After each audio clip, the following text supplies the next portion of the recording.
আল্লাহর হাবিব সাল্লাল্লাহু আলাইহি ওয়াসাল্লামের মর্যাদা কতটুকু, এই বিষয়ে আজকে আমরা কোরআনের আলোকে জানবার চেষ্টা করব। আওয়াজ করে সবাই পড়ি ইনশাআল্লাহ।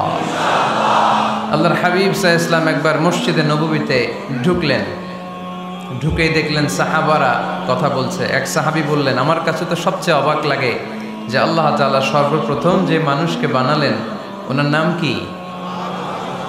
সবাই পড়েন, তুমি মাটির আদমকে প্রথম সৃষ্টি করিয়া ঘোষণা করিয়া দিলে শ্রেষ্ঠ বলিয়া, তাই তো নূরের ফেরেশতা করে আদমকে সেজদা। ঠিক কিনা?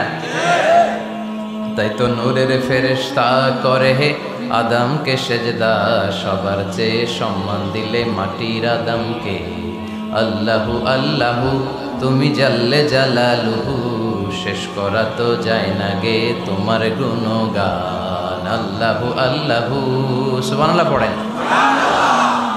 এই সাহাবী বললেন যে আমার কাছে সবচেয়ে অবাক লাগে যে আল্লাহ তাআলা প্রথম মানুষ হিসেবে আদম আলাইহিস সালামকে বানালেন আর ওনাকে উপাধি দিলেন সফিউল্লাহ।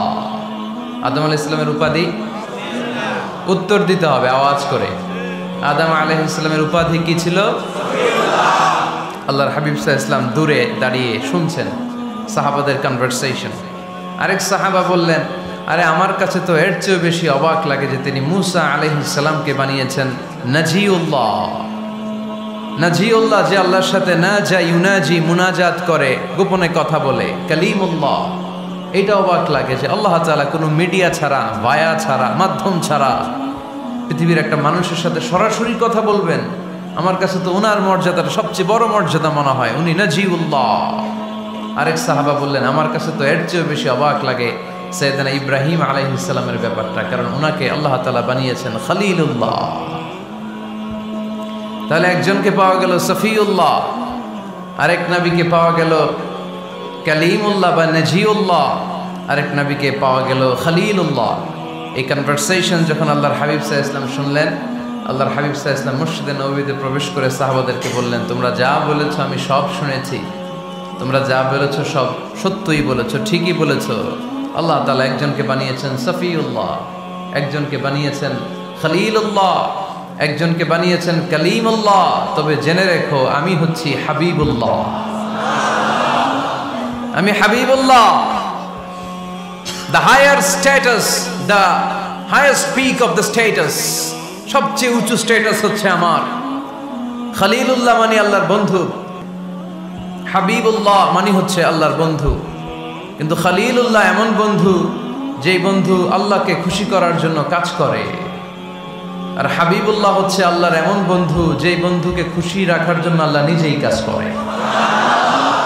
আল্লাহর হাবিব সাল্লাল্লাহু আলাইহি ওয়াসাল্লাম ছিলেন হাবিবুল্লাহ। চিল্লায় বলেন তিনি কি ছিলেন?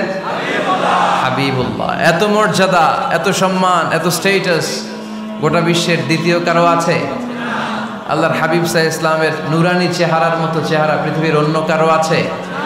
কোনো দিক দিয়ে আল্লাহর হাবিবের সাথে কোনো মানুষের কোনো ধরনের কম্প্যারিজন, তুলনা চলতে পারে না। Whether it's the fitness, whether it's the skin colour, whether it's the sound, whether it's the status, is out of any kind of comparison. তিনি সব ধরনের তুলনার ঊর্ধ্বে। As a father, as a teacher, as a commander, as a lawgiver, as a lawmaker, as a reformer of the society, Muhammad is the superman of the world. সুবহানাল্লাহ পড়তে পারলেন না? স্বামী হিসেবে, বাবা হিসেবে, নেতা হিসেবে, সমাজ সংস্কারক হিসেবে, নবী হিসেবে আল্লাহ রাসূল সাল্লাল্লাহু আলাইহি ওয়াসাল্লাম হচ্ছেন এই পৃথিবীর একজন সুপারম্যান। আল্লাহু আকবার। যার উপর একবার দুরূদ পড়লে 10টি রহমত নাজিল করে কে? 10টি গুনাহ মাফ করে কে?